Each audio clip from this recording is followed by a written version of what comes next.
did a very, very bad thing. To whom, sir? To whom?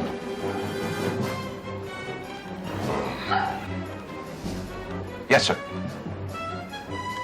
Well, I don't know. My name is Paul Conroy. I'm an American citizen from Hastings, Michigan. I'm a civilian truck driver for Creston, Roland, and Thomas. And I've been taken hostage somewhere in Iraq.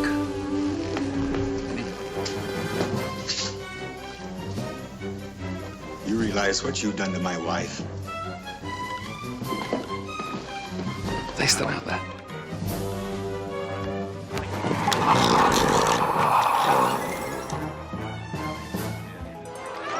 Yeah.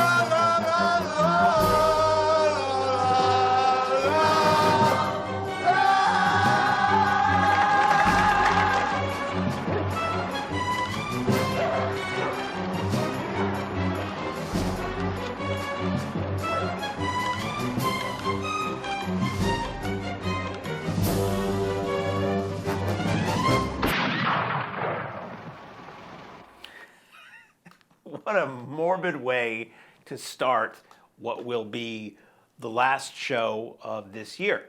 Hi, I'm Mark. I'm the Cinemaniac. You at home probably like flicks. You've probably watched at least one in your life, thus making you, by default, a Cinemaniac, and thus we are the titular Cinemaniacs. Hey, how you doing? So I only saw one movie in the theater this weekend. You might have heard about it. It's this Star Wars. Yeah, the new Star Wars movie. The Rise of Skywalker. I saw in the theater this weekend, and strangely, there's like nothing getting released on home video this week. There's like one movie I've even heard of that I didn't see in the theater, so I really have nothing to talk about on video. So I decided to do something I've never done before. I'm gonna fill a whole show rambling and eventually mention that one movie that I saw in the theater this week. I thought about it and I'm like, you know, I've seen all the Star Wars, pretty much all the Star Wars stuff. I've been a fan. I was a huge fan of Star Wars when I was a little kid, and I thought it might be fun to just kind of share my Star Wars journey with you, because I'll be the only person on the internet talking about Star Wars this week, or devoting, you know, a clip or TV program talking about this film series. So I'm going to make you wait to get to The Rise of Skywalker. I'm just going to ramble, and if there's time, I did see something on video, so if I can't fill 55 minutes of me yapping about Star Wars, then we'll talk about this other thing. So, a new Star Wars movie came out this week. Came out on Thursday, and it is the latest in a trilogy. Everybody's crazy. Lucas started this garbage with these trilogies back in the 70s, back in the 80s. And this is the latest Star Wars trilogy. You had the original Star Wars films, which became the middle part of the trilogy. You had the prequels, which was the beginning, in case you don't know what prequel means. And then you had the most recent Star Wars trilogy. And this film that just was released, The Rise of Skywalker, involves a whole new group of people, plus the original cast members. And I keep hearing, it's the end of the saga. This is the end, this is the last one, this is the end. It's not the end of the saga. I don't know anything official. I'm not connected with Lucasfilm or Disney in any way. But if this movie makes money, there's no way it's the end of the saga. Anyway, let's go back. Let's cast our minds back 42 years, if you're old enough to do that. If not, imagine you're going back 42 years. So, Star Wars came out in 1977. It was called Star Wars. There was no episode this, there was no episode that. It was a movie called Star Wars. 2 words, very simple, easy to spell, Star Wars.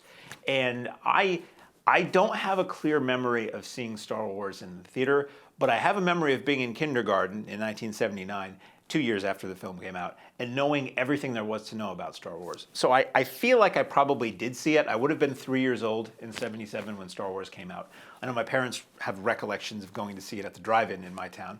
And I was just a Star Wars maniac as a kid, as most of us were at that age, in that era. Star Wars was everything. Luke Skywalker, same hair color as me as a kid. The hair and the heart have gotten darker since then. He had the actor played by Mark Hamill, same first name as me, little kid, actor in a huge movie series, same first name. There's a connection there. Han Solo, badass. Chewbacca, cool. Darth Vader, scary. Princess Leia, Carrie Fisher, just sweet and tender and a badass in her own right. So I knew everything there was to know about Star Wars as a little kid. I remember having conversations about Star Wars in the playground. I had Star Wars toys. I had Star Wars books. I had the Star Wars lunchbox. I accumulated the Star Wars comic books. I lived and breathed Star Wars throughout my youth. 1978 rolls around, and I remember the Star Wars Holiday Special came on. Now, it's something it's hip, and everybody loves to trash the Star Wars Holiday Special, and people who were too young to have seen it originally, what were they thinking? Oh my God, this is the worst thing ever, blah, blah, blah. So back a little bit more. In case you haven't seen Star Wars, it is a film about a universe that is being ruled by a fascist dictatorship, the Empire, who are just ruling with iron fist, and they have stormtroopers. No coincidence that they're called that. And they're just taking over the universe and bullying everybody. And Luke Skywalker is this young farm boy from the middle of nowhere, this rural planet, Tatooine, desert planet, and he dreams of adventure. His destiny is to just be a nothing little farmer, but he wants more than that. And he joins up with the rebellion, becomes an ace pilot, and helps, fight the bad guys, basically. He joins with Han Solo, who is a just sort of criminal, smuggler, anything he can do to make ends meet. He'll work for whoever as long as they pay the price. And Princess Leia, who is the royal heir to the good guy throne and leader of the rebellion. And it's good guys versus bad guys. It's a space opera. It's really a throwback to old cliffhanger serials. That's where the whole opening crawl comes in, and it's ultimately it would become chapter 4 or episode 4. And it's sort of like you've just watched a Saturday morning serial. You missed the first one, but this gets you caught up with the next one. That's kind of the idea. Characters based somewhat, and some of the plot is based on Kurosawa's Throne of Blood, which I've still never seen, but I know the C-3PO and R2-D2 characters are sort of based on those characters, two characters in that film. And anyway, that's what Star Wars was. So it's this huge hit. It wasn't, despite what Lucas says, I don't really believe he always thought he was going to be making 9 movies, I should say. Later he said, he always envisioned it as the middle part of a trilogy, and then we'd see where they came from and we'd see where they were going to go. But I don't know how accurate that is. That's ultimately what happened. But in the beginning, I think it was just this movie. It was this movie that several studios didn't have any interest in. George Lucas had done THX 1138 in the early 70s. That was a film that was basically a student film he had done at USC that they expanded to feature length. That did okay, I believe, in the theaters. And then he got the gig to do American Graffiti, which if you ever want to see, just throw a rock in the summertime and a drive-in will be showing American Graffiti. He did American Graffiti, which was a big hit. And then he went on to do Star Wars. And I know Universal passed on Star Wars and maybe another before 20th Century Fox picked it up and released it. So Star Wars took everybody by surprise. I think they knew they had something interesting, but I think some of the people who worked on the movie at the time thought this was just silly garbage. And it comes out and it's a gigantic hit. It is a huge hit. It is what, they say Jaws started the summer blockbuster thing. Well, if Jaws started it, Star Wars, laid the cement because they solidified the cement. I don't know. I'm talking about a lot of stuff today. There's a better analogy than that. Anyway, Star Wars really created the summer blockbuster as we know it today. And everybody thinks Star Wars created merchandising. Star Wars didn't start merchandising. Toys and comics and all that stuff. Planet of the Apes had merchandising. 60s TV shows had merchandising. It wasn't anything new with Star Wars, but I don't know that anybody had seen quite the scale that they did with Star Wars. What's funny, though, is that nobody was ready for it. The merchandise wasn't all out there on shelves when Star Wars came out. It would be for the next several movies that came out in the Star Wars saga, but not Star Wars. Star Wars, there actually are commercials, if you can look them up on YouTube. The toys weren't ready for Christmas of '77. They were rushing to get the stuff done. There's actually a really great documentary, I think it's called Plastic Universe. You can watch it for free on Amazon Prime, and it's about the history of the Star Wars toys and Kenner, and it's fascinating. If you, like me, grew up with Star Wars toys, to see how that all came to be and see the prototypes for the original toys and toys that never happened and interviews with the people who sculpted them, it's really interesting. They weren't ready for Star Wars toys in the Christmas of '77. So you actually would go to a store and you would buy basically an IOU. You would buy this thing that says, when these toys are ready, I can have one, which is kind of crazy. Keep that in mind because that insanity shockingly has come back to revisit us in the current day. So Star Wars came out, it was huge. It was crazy. People were going to see it multiple times. It came out again. They actually re-released it several times over the years, back in the pre-home video days when that was kind of the only way to see these things. 1978 rolls around. We're getting back to where we are. And it is relevant for when we're recording this. The Star Wars Holiday Special happens. This was done for CBS. This was produced by Steve Binder, who had also done Elvis's Comeback Special. And it was a TV special of the day. It was a variety TV special of the day. People go crazy when they watch it now. Oh my God, it's got B. Arthur singing in the cantina. Oh my God, it's got Harvey Korman in drag as a robot. Oh my God, it's got Jefferson Starship in it. I liked it. I was a 4-year-old kid who was obsessed with Star Wars, who, again, in this era, Star Wars is in the theater and then it's out of your town and you may never see it again. Suddenly the Star Wars characters were on my TV. Suddenly I was seeing the world of Chewbacca's family on his planet, and that blew my mind. And it was, not everybody gets this differentiation, but it was shot on videotape. And shot on video versus film, to me, shot on video always makes it feel more real. So to see those Star Wars characters on videotape, and you see them all in this special, you see them very little. You see Han Solo a tiny amount. You see Mark Hamill via like video phone as Luke Skywalker very briefly, and Carrie Fisher sings a song at the end to the tune of the Star Wars theme. Yes, many people find it terrible and campy and cheesy. I don't disagree that it can be viewed that way now, but I have to say, as a 4-year-old kid in '78, it was really exciting to see the Star Wars characters on my TV. And it was really exciting to see a little Boba Fett cartoon. A character, by the way, that had not appeared in the movies yet. The first appearance of Boba Fett is in the Star Wars Holiday Special. If you've never seen it, Lucas is very embarrassed by it. He hates it. He doesn't want it out there. I think he has maybe said he wishes all copies were destroyed. But thanks to people who had VCRs back in '78 and recorded it from TV, there are multiple versions floating around out there. You can see it on YouTube, I'm pretty sure, pretty easily, or elsewhere. There are various versions that have the original commercials, which are really fascinating to just put it back in the context of what else was on TV in 1978. And during it, there is a commercial for the new line of Star Wars toys that's coming eventually. So the holiday special came out. People think it's cheesy. People who think it's cheesy and ridiculous and mind-blowing and they can't understand how it exists, I think don't have much of a frame of reference for what variety TV was back in the '70s. It's like a Carol Burnett or a Donnie and Marie episode. By the way, if you also look on YouTube, there is a pretty funny episode of Donnie and Marie, if you find Donnie and Marie funny, that is a Star Wars spoof, where you have Chris Christopherson as Han Solo, and you have Red Fox as Obi-Wan, and you have a chorus line of kick-dancing stormtroopers, and it's musical variety comedy. It's silly. The Star Wars Holiday Special was that. It was a tiny, tiny pinch of attempted drama, but most of it was music and comedy and goofy stuff. And I love the song, Light the Sky on Fire, that Jefferson Starship did for the Holiday Special. It's actually on their Greatest Hits album, and it actually came out as a single at the time. Anyway, that aired once. It was disappeared after that, and 1980 rolls around, and we get The Empire Strikes Back. Most people consider that the best of the Star Wars films.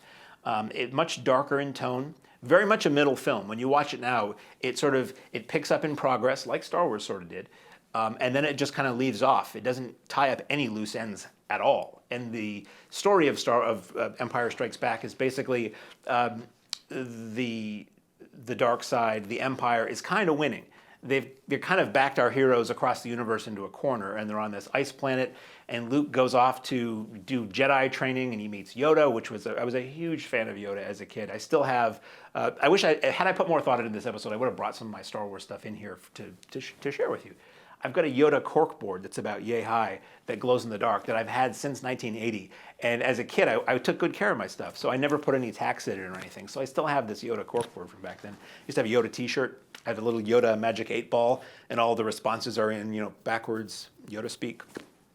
So Luke goes off. He begins his Jedi training with Yoda.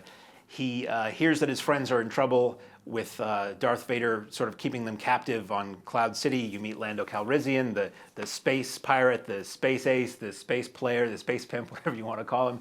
And so we meet new characters. It's very dark in tone. There's great action. A major, and I'm not even going to get into spoilers talking about this stuff, because if you haven't seen these movies, I don't want to ruin it. It's bad enough that the trailers for these movies ruin a lot as it is. There's a major plot point that I can recall being, 6 years old in the theater in Burlington, Vermont, where I first saw Empire Strikes Back. At the end of the movie, something happens, and a character tells a character something else about their past, and it was shocking. It was, people in the theater could not believe it. And you walked out of the theater stunned going, what, huh? How do we go on from this? So Empire Strikes Back was solid. It was incredibly popular. I remember the Star Wars glasses coming out at Burger King once a week for like a month. I think you could go in and you pay a little bit extra and you'd get your soda in a Star Wars glass that had cool like painted artwork from the movie on, I think, 4 or 5 glasses. Still have them. Still have all mine. And there was a sticker book for Burger King or McDonald's. Every week you went and you'd get a little sticker and you'd put it in this big fold-out thing and merchandised up the wazoo. For Empire Strikes Back, they were ready with the merchandise. They had it out before the movie came out, and they had bubblegum cards and the storybook and the read-along book and record and on and everything you can imagine, the bed sheets. I'm naming all the stuff I had. There was a lot of stuff. So around the time Empire came out, I'm trying to go chronological here. I think I'm accurate. Around the time Empire came out, NPR did a Star Wars radio drama, which I remember tuning into on the radio, and I was like, what is this? That's Mark Hamill's voice. This is Star Wars on the radio.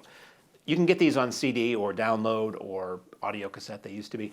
And it was a multi-part, maybe even 13. It was a multiple part, hour-long episode, or half hour. Details are a little fuzzy.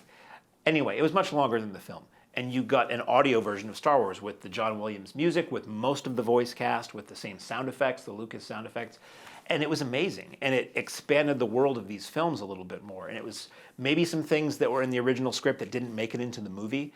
And it was like getting more Star Wars. And again, at this time, home video was just barely on the edge of being popular. So you saw Empire in the theater as many times as you could and soaked up all of that memory because you didn't know when you'd see it again. Eventually, it would probably hit network TV and cable, but you couldn't own it. So the closest to owning Star Wars was getting the novelization, which I always did, or getting the comic book adaptation, or getting the LP that had, a kind of condensed version of the movie, that sort of a half-hour version of the movie, or the read-along book, which was sort of a tiny version of the movie. But you couldn't own it. You couldn't watch it again. So you savored all of these peripheral things. There was a series of Star Wars comic books that Marvel did from 1977 well into the 80s. And it started as an adaptation of the movie, and then it just went off into this own direction with its own characters and its own adventures and all of this stuff that was like this whole other universe that you could get of Star Wars. There were novels. There was Han Solo at Star's End and Splinter the Mind's Eye and all of these other Star Wars adventures in book form, where your mind could conjure up the level of Lucas special effects that, a TV version or a radio drama or whatever, your mind was doing the work. You were getting, as fanciful as you could imagine Star Wars adventures in your head. So we knew after Empire that there was another one coming. After Star Wars, nobody really thought or knew that there would be another Star Wars movie. After Empire, it was pretty clear we were going to have more. So 1983 comes around, and Return of the Jedi comes out. A lot of people don't like Jedi as much as Empire or Star Wars. A lot of original fans kind of poo-poo Jedi because I think the audience was growing up. People saw Star Wars at all ages, but a lot of the original Star Wars fans were getting into their teens or a little bit older by the time Jedi came out. And in Return of the Jedi, you have Luke as very dark Luke. He's clad in black, wearing a glove because he had a little bit of a mishap at the end of Empire. And you don't know which way Luke's going to go. He seems really serious, and seeing him clad in black makes you think, is he kind of going to be siding with Darth Vader, or what's going on? And Return of the Jedi pretty much is based around the Empire has built another Death Star. They're in the process of building another Death Star. The rebels need to stop this because a Death Star is not a good thing. And they're near this forest planet of Endor, which is is inhabited by the Ewoks, which are basically cuddly little teddy bears with sticks. And Lucas had said multiple times his thought was showing the power that it unified, even with sticks and stones, this apparently cuddly, innocuous race could take down a high-tech empire. And so you have the rebels being helped out by the Ewoks, and it's the end of the original Star Wars trilogy. And some surprises happen, as they always do. Some major plot surprises that make you look at the earlier films and some of those relationships in a different light. And obviously, Return of the Jedi was huge. Originally, it was going to be called Revenge of the Jedi, but Lucas felt that was a little too aggressive, and Jedis don't take revenge, so he turned it into Return. And you can find some original trailers and some original like pre-release merchandise that says Revenge of the Jedi on it, and that stuff's kind of desirable by collectors now. There would be a Revenge title coming up soon, but it wouldn't be about the Jedi. So Return of the Jedi came out. It was huge. It was the first Star Wars movie that I could go to see by myself because of the age I was. I was 9 at that point, so I could just get dropped off at the theater. I remember that movie being so big and so popular at my local Claremont Triple Cinemas that I think it was at least 3 or 4 attempts of going to see it before we could even get in. The line was literally down the block. So much so that the parents that would take me would see the line and go, we're going to come back another time. I think I eventually saw Return of the Jedi like 5 times in the theater. Loved it. I remember the storybook. There'd be these storybooks that would come out. There would be all the glossy photos and tell the story of the film. They came out before the movies did. So I remember a kid in 3rd grade. He came to school and he had the storybook, and I didn't want to know what was going to happen before I saw the movie, so I didn't pay any attention to that. But I got my copy pretty quickly and still have it. And those were always really cool. Let me look over here. So that was 83. Jedi's huge. I remember at the time in the promotion for Jedi, Lucas saying, or Mark Hamill saying that George Lucas had a plan that he was going to do 9 movies in total. That's the first time I remember hearing it. It was 1983, where we would get 3 movies set before the Star Wars movies we knew and 3 movies set afterwards. And I was super excited. I'm like, there's going to be 6 more Star Wars movies. When are they coming? It was going to be a bit of a wait. It's going to be a long wait for those Star Wars movies. But Lucas and Lucasfilm and the public were not done with Star Wars at that point. So you had a TV movie in let me check my notes here, 1984. ABC TV had a 2-hour TV movie, 2-hour time slot for Ewoks, the Ewok Adventure, Caravan of Courage. And it was basically a film where this starship crashes on Endor, and these 2 kids, I don't really haven't seen it more than once since it was originally on, but these 2 kids are on their own on Endor, and the Ewoks, they meet up with Wicket, the Ewok, played by Warwick Davis, who would go on to be excellent in the Ricky Gervais series Life is Short, and he'd be in Willow and many other things. Basically, it was a sort of a small-scale adventure set on Endor with Ewoks and bad guys and these 2 little kids, and much more kid-centric. I mean, the Star Wars movies were always kind of for kids or able to be seen by kids, but this was a little bit skewed more toward children. And that was really cool because, again, I didn't have a VCR in 1984. VCRs were becoming far more common in 1984, but I didn't have one. So for me, it was watching the older Star Wars movies if they popped up on cable or network TV, which they didn't premiere on network TV until much later than you'd think. And a new Star Wars film, new Star Wars content that I'd never seen before on my TV was really exciting. I remember thinking it was fine. It wasn't as good as Star Wars, but it was fine. The next year, 1985, we saw Ewoks: The Battle for Endor with, if you've ever wanted to see Wilford Brimley and Ewoks in the same thing, there you go. That was another TV movie that, again, was fun. I remember having kind of a creepy creature in it. And it was a way to keep the Star Wars thing going. And right after that, or the same year, you had 2 Star Wars Saturday morning cartoons. You had Droids, about C-3PO and R2-D2 and their adventures. And then you had Ewoks, about the Ewoks and their adventures. Again, very much centered at kids, not really for grown-ups. I never watched those at the time. I didn't like the style of animation. And maybe I was getting a little older. 85, I was, I was 11.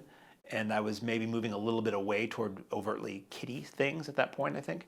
And I never watched it. But I still liked Star Wars, but it was one of those things where Star Wars as a machine was slowing down and my interest was moving on to other things. Some people never let the Star Wars flame die. Some people have been rabid Star Wars fans through the ups and downs and through all the content over the years. For me, I kind of let Star Wars fade. You know, I didn't think about it a lot. I didn't rewatch the movies that much. For me, the Star Wars movies have always been a theatrical, a big screen experience with the amazing sound and images and all of that. So I've never really sought out the movies on video. When I was a kid, I would watch them on TV and I would watch them on cable, but I never had an interest in pan and scan Star Wars on VHS or Laserdisc, they were letterboxed, or DVD or Blu-ray. I want to see them big. I want to see them in the theater. I want them to be fresh. So there was really no Star Wars at that point for quite a while. There were radio dramas produced for all three series, for Star Wars, Empire Strikes Back, and Return of the Jedi. They all had that extra content, and they all had Mark Hamill and a lot of cast participation. Not everybody, some people didn't come back for it, but they're really, really well done. And if you're a Star Wars fan and you've never heard those, I'd really recommend seeking those out. They're really interesting, and they're a way to, you get a little bit more. You get a little bit more of the story. You get to sort of peek around the corners, so to speak. You get to hear things that were maybe shot and never included in the films, maybe cut from an early draft of the script. Another fun thing to do if you can is poke around online and see if you can find the early drafts for Star Wars. There's one called The Adventures of Starkiller, which was a very different take on Star Wars with mostly different characters, but there are some elements that wound up becoming what we know as Star Wars. There's a few early drafts like that that are kind of cool to read. So Star Wars sort of lay dormant for a while. There were little things here and there, like the comic went on for a long time. Then somewhere in the mid to late 90s, things started bubbling up again. There was this thing called Shadows of the Empire, which was this strange thing that it was toys and it was games and it was books or comics. It was everything that would surround a Star Wars movie release, minus the movie. I never cared about this at the time because to me it was really about the movies and everything else was sort of grew out from that. So I never got into any of the Shadows of the Empire stuff. I was just looking it up today and apparently that was 1996 and it was sort of took place after Empire Strikes Back, I think. Star Wars has done a lot of this stuff too, where this peripheral stuff takes place in between the movies that you know. So around 96, that happens. Then these books, my chronology may be a little off on this. These books start coming out, these Star Wars novels. Timothy Zahn wrote a few of them. I'm trying to think of what, I know Truset Bakura was, there was a lot of them. These big, thick Star Wars books started coming out and they were official. So they were saying, what's in these books really happened.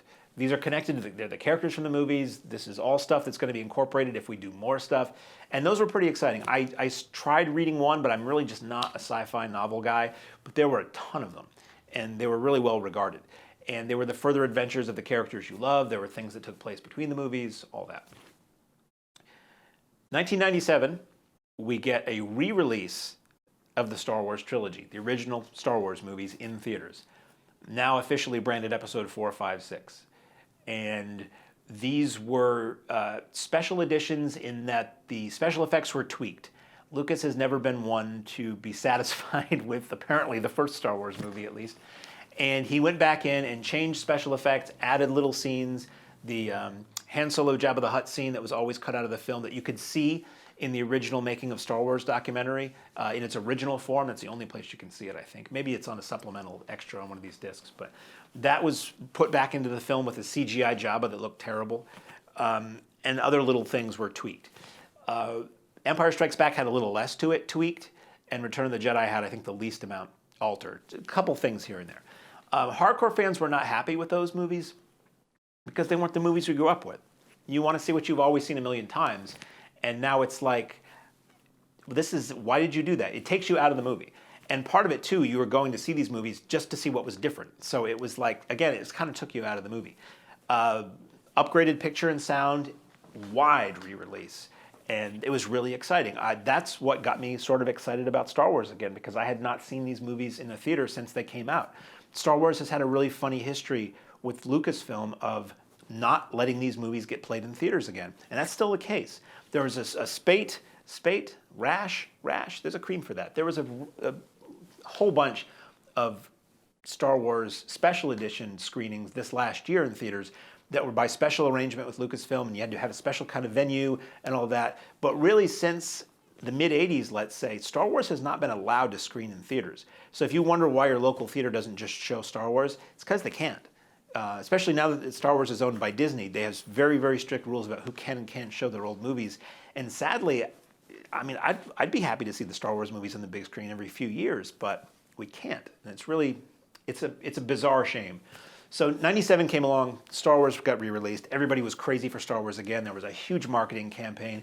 Taco Bell had a line of toys and commercials with Darth Vader. There was like an Energizer commercial with Darth Vader. All this like official cross-promotion stuff. And it got everybody really excited. And around that time, it was announced that we would get that prequel trilogy finally. Like a decade plus after Lucas says, I'm going to do a prequel trilogy, we started getting them.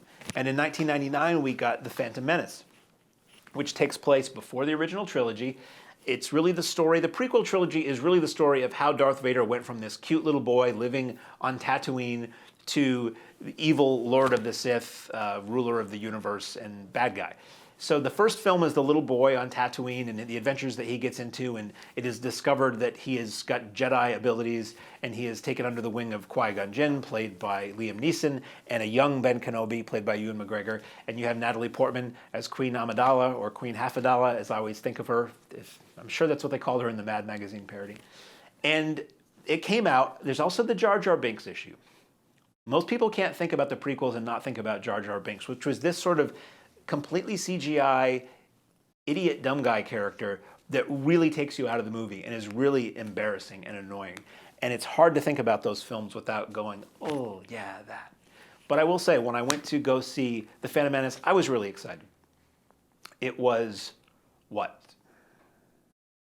20 years since the first Star Wars came out? I was post-college, revisiting something that meant really a tremendous lot to me as a little kid, and it was exciting. And the movie starts up, and it's that opening blast of that Star Wars logo going off into space. And to this day, every time I sit down to see a Star Wars movie and that happens, I get a little misty and I get goosebumps. It connects to my core. And I'm watching Phantom Menace, and it's like, damn, this feels like a Star Wars movie. It looks like a Star Wars movie. It's the world of Star Wars. It's the sound effects. It's the music. And I was really into it. Ultimately, I was fine with the prequel trilogy. You had, I'm glancing here, 99 was Phantom Menace, Attack of the Clones in 2002, and 2005 had Revenge of the Sith. And through that, you see young Anakin Skywalker grow up and be a badass Jedi and get turned to the dark side. And you see all the stuff that was alluded to in the original Star Wars film and in some of the books and comics and all of that. Ultimately, I don't really think much about the prequel trilogy. I think I enjoyed them while I watched them at the time. But for me, Star Wars are those three movies that came out between 77 and 83. And everything else is kind of well-funded fan fiction. Lucas had a hand in the prequel trilogy, so he is to thank or blame for those. And they really threw gasoline on that Star Wars, red embers of Star Wars that had been just lying dormant for so long. That prequel trilogy kicked off multiple TV series, Cartoon Network TV series. You had Clone Wars, you had Rebels, you had video games, you had comics again, you had everything that we always had and more as Star Wars periphery, merchandise and all that stuff. So then we're all wondering, but then there's going to be those movies that take place after the originals, right?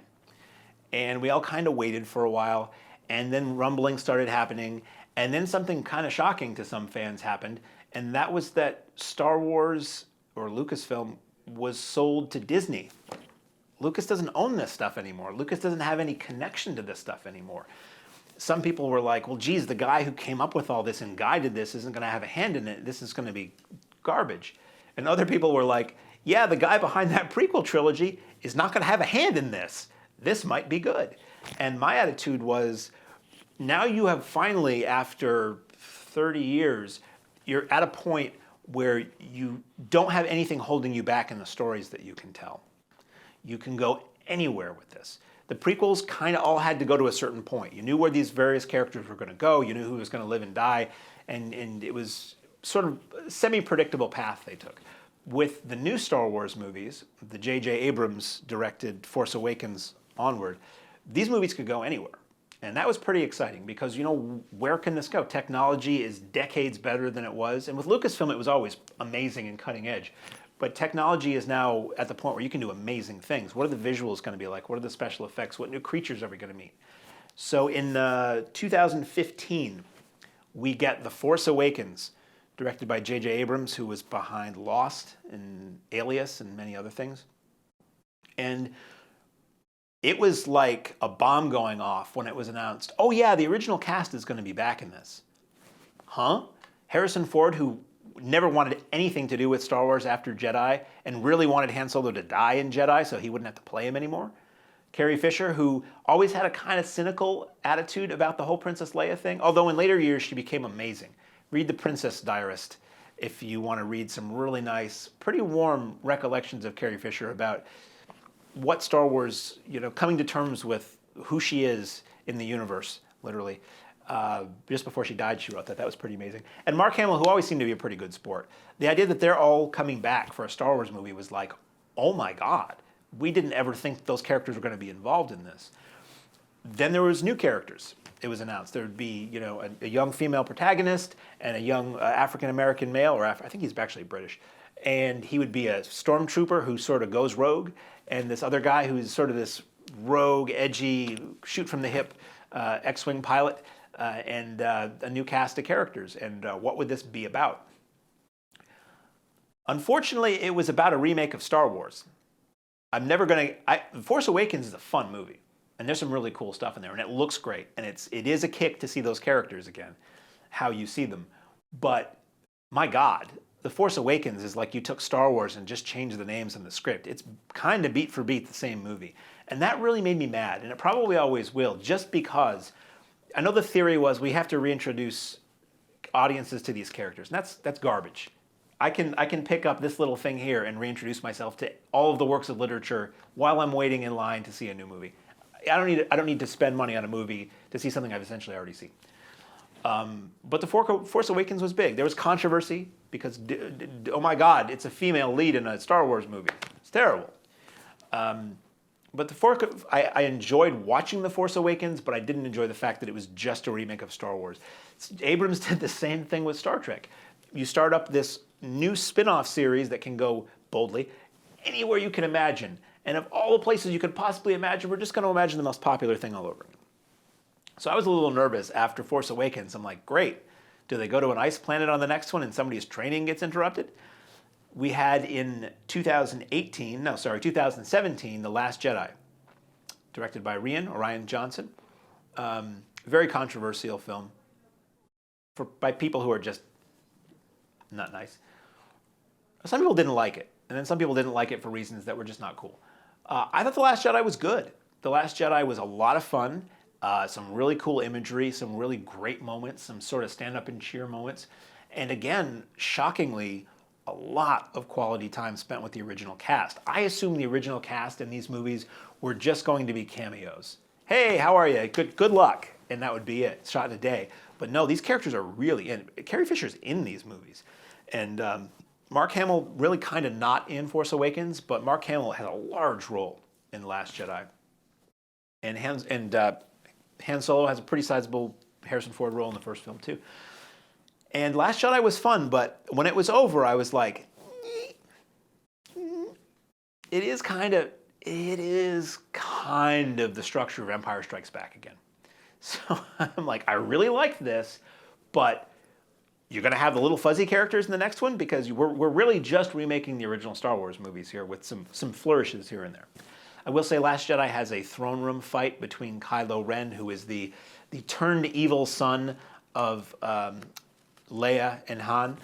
Kylo Ren and Rey, who's the female protagonist in these films, young female Jedi. There's a fight scene in that's one of the best action, hand-to-hand combat, martial arts, swordplay, whatever you want to call it, scenes that I've seen in an American film, certainly, in a really, really long time. So there's some great stuff in these new Star Wars movies. And again, you know, even though I don't love anything other than the original trilogy, it's really exciting to be an adult, theoretically, and go and see a Star Wars movie, a new Star Wars movie in a theater, surrounded by people who are really excited, and surrounded by little kids to whom all of this is fresh, and they're just as excited at age 5 as I was at age 5. They're just as excited at age 18 as I was at age 5. So it's really cool to be able to see these movies. I skipped one. In 2016, we had something that we'd never seen before theatrically. We had Rogue One. Rogue One was a movie that was set between Star Wars. Rogue One was set between Revenge of the Sith and Star Wars. So if you ask me, it was set right before Star Wars. Rogue One is a story about a band of rebels who band together, gather up all their resources, and go and try to steal the plans for the Death Star and get it to the rebels so that they can try to find a way to defeat the base. So Rogue One is really cool.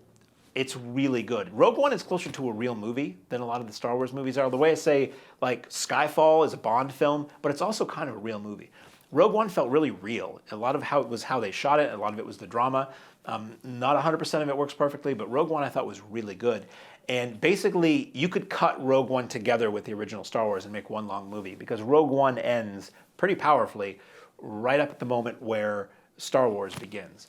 And again, it's a prequel, and like most prequels, it's kind of unnecessary as far as the scheme of the grander thing goes. But I thought Rogue One was really good. And that made me excited for more of these one-off Star Wars movies that we might get.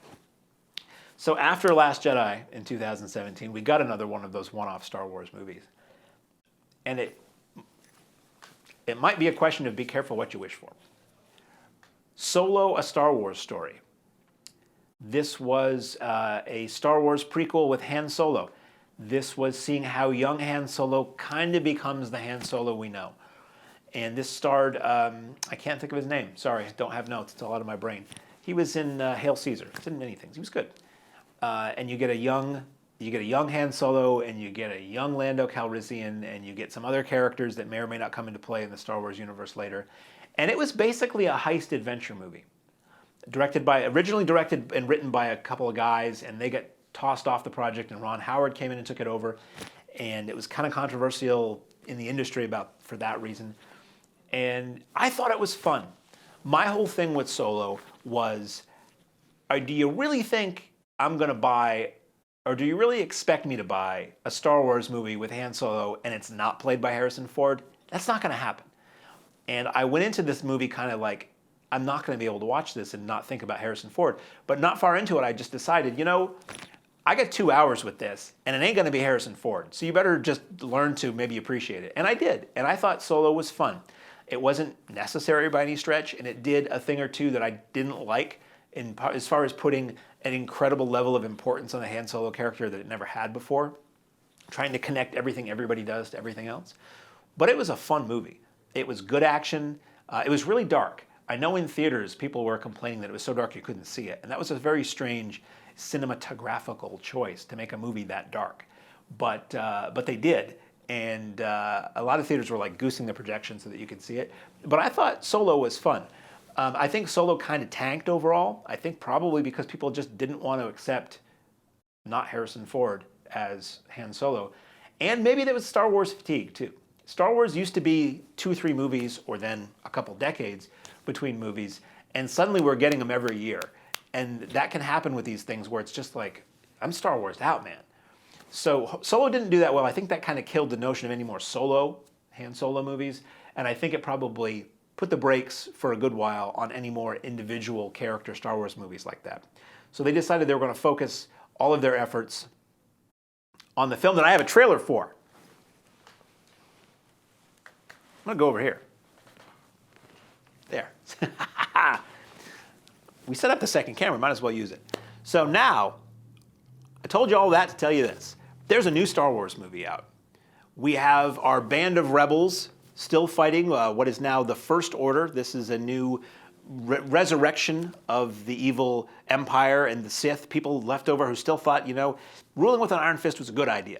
So our band of rebels are once again together.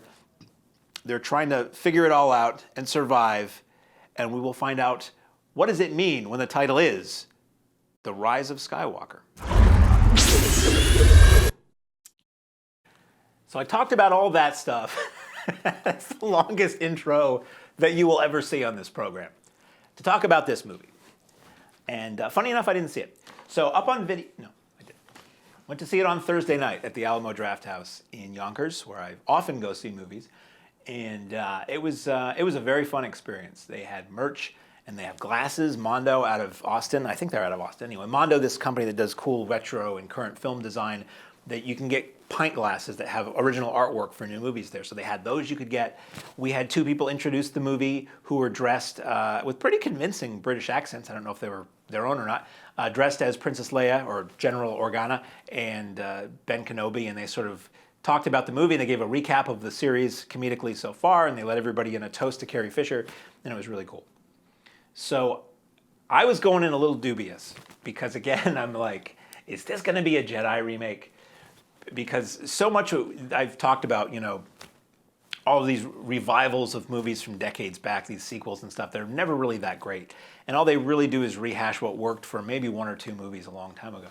So I went in dubious but hopeful because I want to like a Star Wars movie. Star Wars movie I'm not a crazily nostalgic person for a lot of stuff from my youth. I'm nostalgic for stuff from before I was born, but not from stuff I lived through, because I lived through it. But Star Wars is one of those things where you can get me in the right spot if you do it right.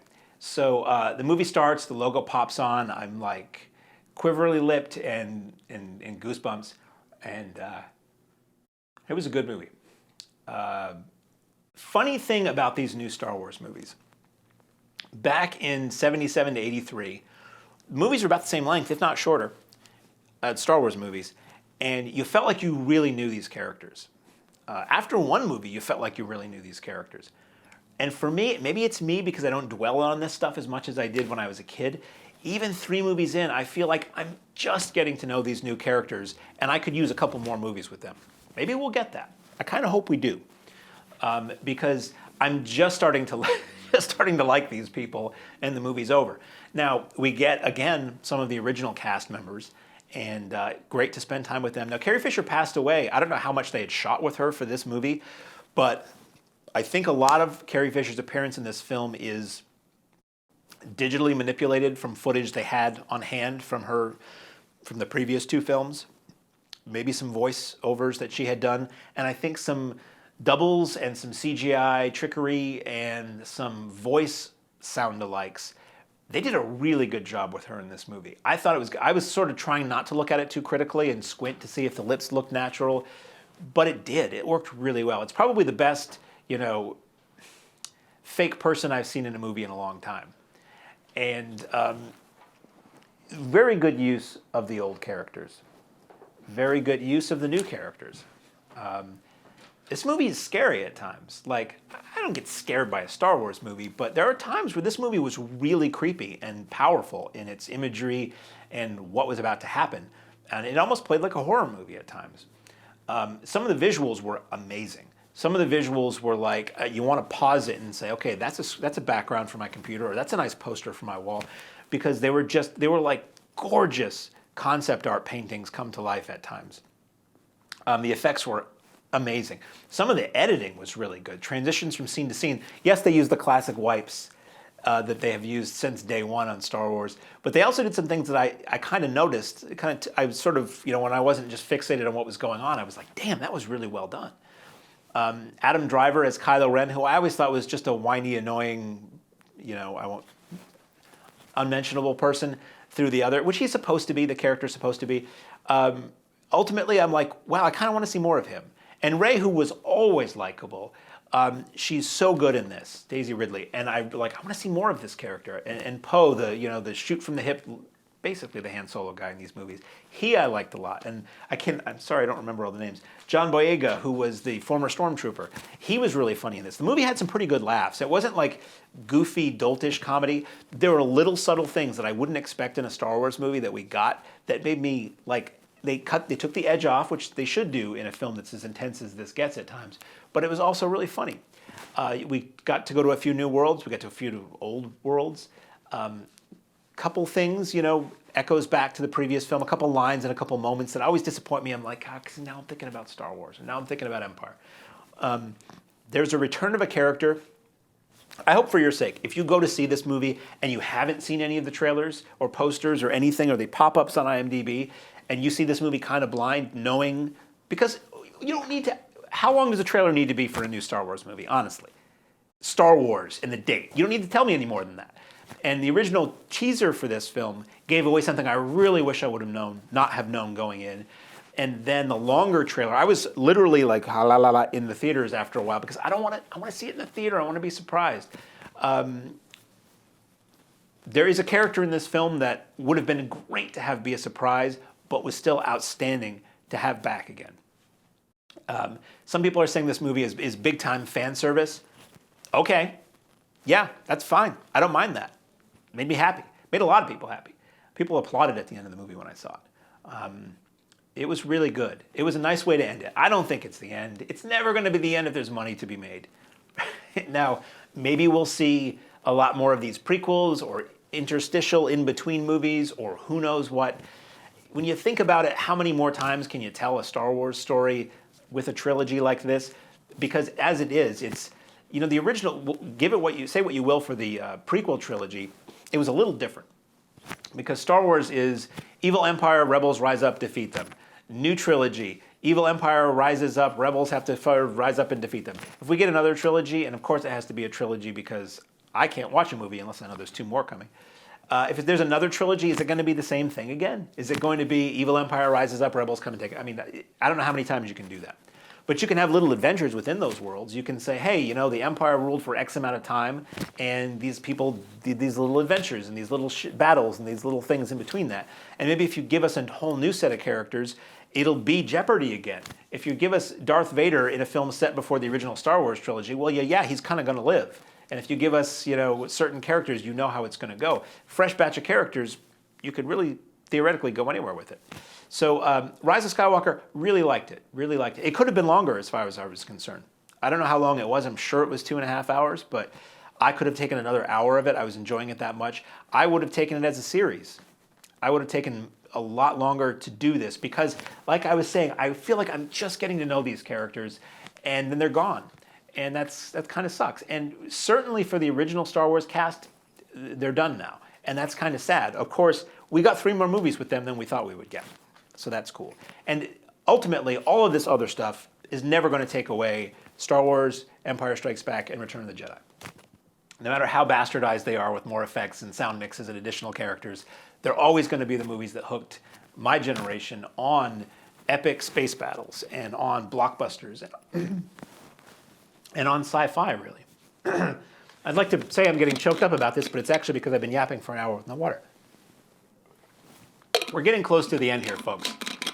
I'm not going to talk about anything except Star Wars until we end. I'm going to end the year with Star Wars. So, Rise of Skywalker, I think, is great.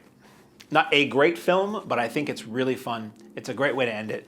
And big screen, absolutely. Do not wait for home video. Don't wait and don't say, okay, you've got a big TV. Really? Is it as big as a theater screen? I don't think so. I would recommend going to see this. Now, I'm not calling anybody to action. But if you can get yourself to an Alamo Drafthouse, there is a lot of extra stuff you're going to get with this movie that's kind of cool. If you can get yourself to the Springfield Cinemas 3 in Springfield, Vermont, there's an amazing display of models and props and costumes. They do an amazing job. If you can get yourself out to a theater to see this job done, but also if you can get yourself to a theater that does a little something extra, it's going to make you and your kids remember this experience way longer and way more than just popping it on your TV. So I've got 3 minutes. I'm going to say something real fast before we end this.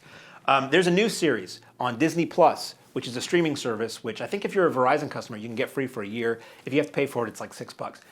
It's called The Mandalorian, and it is about a Boba Fett-like bounty hunter from Boba Fett's world who has been given custody of the child, and he has to take the package from point A to point B and fend off people trying to take the package away from him and fend off and save and help people along the way. It's a TV show. And do all kinds of things. It's on Disney Plus right now. I believe it's an 8-episode run. I think we're up to episode maybe 7 right now. They're each about an hour. And it is a phenomenon because it has Baby Yoda. Baby Yoda. Yep. The cutest thing you've seen, this cutest green-eared pointy thing that looks like a gremlin you've seen since Gremlins. It is a phenomenon. And it is, once again, I said earlier we're going to get back to this, once again, somehow Lucasfilm wasn't ready with merchandise. Somehow they didn't know that Baby Yoda was going to be a phenomenon that people would want to buy things of. So here we are at Christmas time, and there is that much official Baby Yoda merchandise. Now, you can go online and buy bootleg merch. People are cranking out Baby Yoda merchandise illegally, and that's fine. But Disney and Lucasfilm are not going to have Baby Yoda official merchandise ready until April of 2020. That's stupid. Somebody has probably been fired for that. I can't believe it. I would be buying Baby Yoda merch up the wazoo for people I know, but I can't. So if I want to buy any, I'm buying illegal merchandise, and the money is going to individuals, which, support artists, I guess. Anyway, Mandalorian is out on home video on Disney Plus now, where also all of the original Star Wars films live. So if you want to watch every official Star Wars thing, minus the TV shows and the Star Wars special and the TV movies, you can see that on Disney Plus. This is the last show of the decade, I've been informed. So I thank you for watching. I thank you really if you've watched to the end of this episode, because this is just me rambling for an hour. It means a lot that anybody watches this. This is just something I love to do. If I didn't do it in front of a camera, I'd be doing it on the street, and they'd probably lock me up. So for the last time in 2019, I guess I'm going to call it a day, and I'm going to say, I am Mark, I am the Cinemaniac, and I will see you at the movies.